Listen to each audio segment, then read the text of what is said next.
¿Qué tal? Buenas noches. Mi nombre es Julio César Meraza Gómez. En esta ocasión voy a hablar acerca del análisis de requerimiento. Actualmente curso el cuarto semestre de la carrera de Ingeniería en Sistemas Computacionales, modalidad a distancia. El análisis de requerimiento es la implementación de analizar entre la definición del software y crear el diseño de este. El cliente y el desarrollador tienen que ir de la mano, ya que de las dos partes depende el seguimiento de los requisitos del sistema y sus pasos a seguir. De manera más concreta, se puede decir que es un estudio a profundidad de las necesidades tecnológicas de una empresa.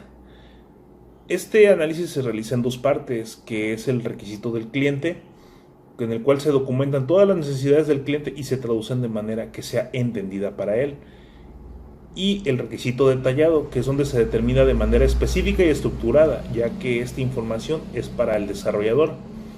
Es muy importante saber distinguir los requisitos del cliente y los requisitos detallados para que no haya confusión en el análisis. Así también es importante tener los recursos necesarios para poder formular de manera entendible y sistemática los recursos del cliente. Algunos de los recursos más importantes son los casos de usos, diagramas de actividad, diagramas de interacción, colaboraciones y flujo de datos, descripción de las interfaces del usuario y sus protocolos de uso. Sus métodos para la extracción de información. Existen tres métodos que son de suma importancia para la extracción de esta información. Cada método cuenta con su propio proceso establecido, ya que son métodos que ayudan al aseguramiento del diseño y la implementación apropiada. Como número uno tenemos las entrevistas, que este método sirve para recopilar información dirigida con un propósito específico, usando un formato de preguntas y respuestas que sirven para orientarnos sobre el objeto de la organización de la cual diseñaremos nuestro software. Es importante estar preparado antes de una entrevista. Previamente hay que enterarse de los antecedentes de la organización, el cómo funciona la empresa, a qué se dedica, cuál es su especialidad, cuáles son sus puntos vulnerables, sus puntos fuertes, etcétera, etcétera. Establecer los objetos de la entrevista a partir de los antecedentes investigados y por las experiencias que el entrevistador ha tenido en otras ocasiones. Decidir a quién entrevistar. Es importante entrevistar a las personas claves que estén empapadas en el funcionamiento del área. Esto con el objeto de no entrevistar a varias personas que tengan las mismas respuestas y así evitarnos tiempos valiosos o tiempo perdido. Preparar al entrevistado. Es importante que el entrevistado sepa a qué está orientada la entrevista, para que él pueda dar las respuestas de manera puntual y sobre todo saber qué responder. Por este motivo es recomendable enviar 5 días antes las preguntas que se realizarán para que el entrevistado las pueda analizar y pueda responder de la manera más concreta y correcta posible. Decidir sobre los tipos de preguntas y su estructura. Hay que redactar preguntas que cubran áreas claves y sobre todo que abarque áreas de proceso de toma de decisiones. Se puede estructurar la entrevista en 3 patrones, que es estructura de pirámide o estructura de embudo y una estructura de diamante. Diseño de la aplicación conjunta. Hay situaciones en las que una entrevista no resulta ser satisfactoria o no son suficientes los resultados obtenidos, ya que ésta puede llegar a puede ser propensa a errores y los resultados pueden llegar a ser malinterpretados.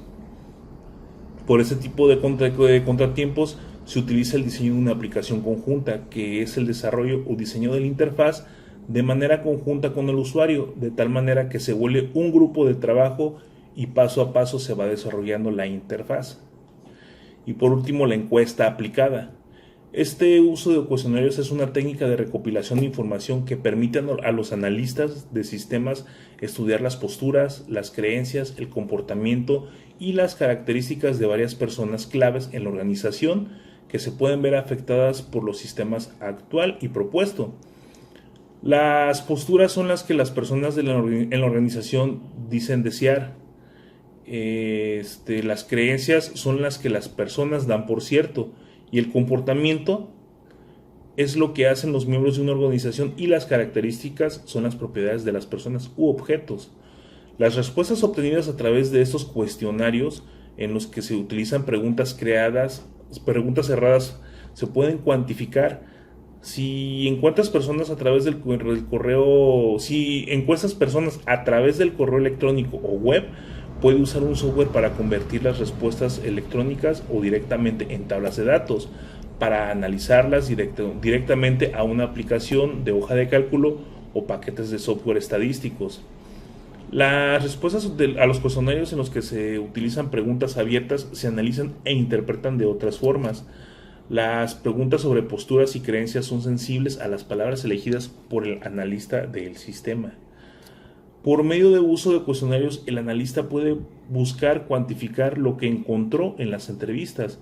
Además, es posible usar cuestionarios para determinar qué tan difundido o limitado está realmente un sentimiento expresado en una de las entrevistas. Por lo contrario, se pueden utilizar cuestionarios para encuestar a una muestra grande de usuarios del sistema con el fin de detectar problemas o llevar a la mesa de discusiones cuestiones importantes antes de programar las entrevistas. Para tipos de diagramas para analizar la información. Un sistema de control puede tener varios componentes. Para mostrar las funciones que lleva a cabo cada componente de la ingeniería de control, por lo general se usa la representación denominada diagrama, la cual es una representación gráfica de la secuencia de pasos que se realizan para obtener un resultado, y este puede ser un producto o un servicio, o bien una combinación de ambos. Un diagrama permite la puesta en común de conocimientos individuales sobre un proceso y facilita la mejor comprensión global del mismo. Además, proporciona información sobre los procesos de forma clara, ordenada y concisa. Existen 3 diagramas que son útiles y que son los más comunes para el análisis de esta información, que es el diagrama de contexto, que es una muestra a través de flujos de datos, las interacciones existentes entre los agentes externos y el sistema, sin describir en ningún momento la estructura del sistema de información. Ese tipo de diagramas, el sistema de información debe presentarse como un único proceso de muy alto nivel con entradas y salidas hacia los agentes externos que lo limitan. Se encuentra también el diagrama entidad-relación, también conocido como modelo de entidad-relación. Es un tipo de diagrama de flujo que ilustra cómo las entidades como personas, objetos o conceptos se relacionan entre sí dentro de un sistema. Este tipo de diagramas se usan a menudo para diseñar o depurar bases de datos relacionados en los campos de ingeniería de software. Y por último, tenemos que los diagramas de casos de uso, que son importantes para visualizar, especificar y documentar el comportamiento de un elemento. Ellos hacen sistemas, subsistemas y crean clases entendibles para presentar una vista exterior de cómo los elementos pueden ser usados dentro del contexto.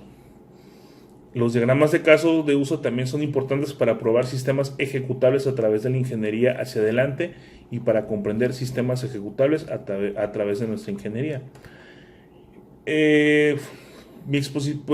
Por mi parte, mi exposición es todo. Que tengan un buen día, profesor, y cualquier duda o comentario estoy a sus órdenes. Hasta luego.